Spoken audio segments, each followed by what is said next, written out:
Hey, this is Misha Mansoor from Periphery, and in this column we're going to be once again touching up on Buttersnips. And I use a lot of techniques like hammer-ons and just tapping, and I don't like that to be too much of the focus. I use that as like a means to an end, and for me a very important thing is thematics, just keeping themes going. I like songs to sound like they have, riffs that logically fit together, or like they belong there, or like they resolve each other. And being not so much a fan of repetition, I try to find sort of ways to bring them back with a twist, But I do like to sort of make little, shout outs to certain riffs that were like earlier in the song, just so that like when they come back, you're like, oh, I've heard that before. And, I feel like that's kind of fun.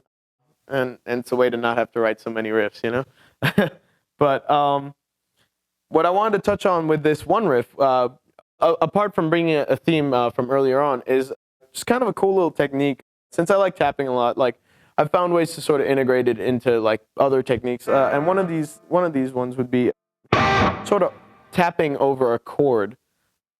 And if you just really think of, like when you're tapping normally, you have like these open notes which don't really sound really good, just on their own. So if you use your hand as a capo, you can sort of like,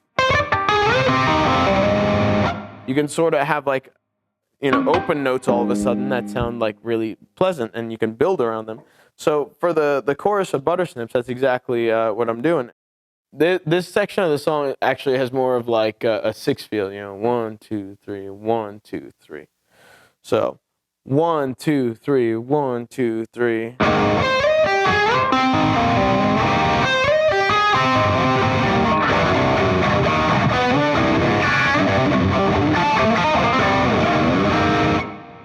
Now, the two things that hopefully you saw from there is first, how I demonstrated that sort of, using your left hand as a capo tapping technique.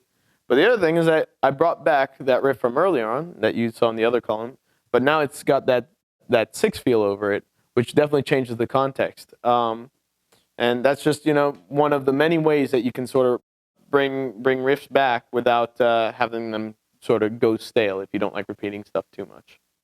1, 2, 3, 1, 2, 3.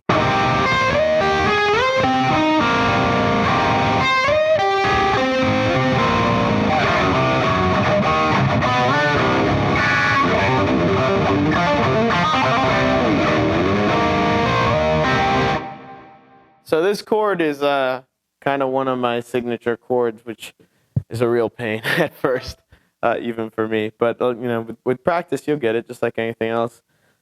And it's sort of, I really like rich chords, so it's just trying to take a power chord and make it very sort of specific. So you're taking like a chord, that sort of Deftones variation on the power chord, which starts on the 8th fret. So it's 8, 8, 10, 7, 10. So no, that's a tongue twister for your hands right there.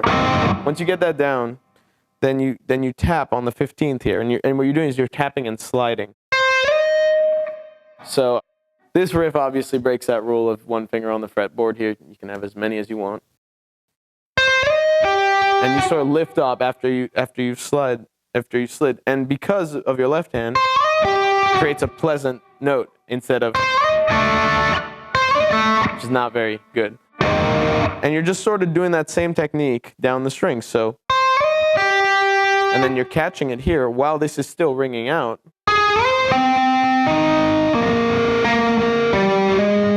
So you ring it out.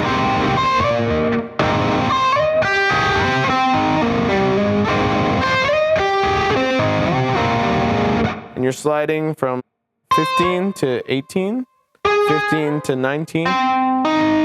Just a little tap there, and from 12 to 13 right there. And the variation. That second one has a tap, and then this one you do the 15 to 19. Slight variation the second time.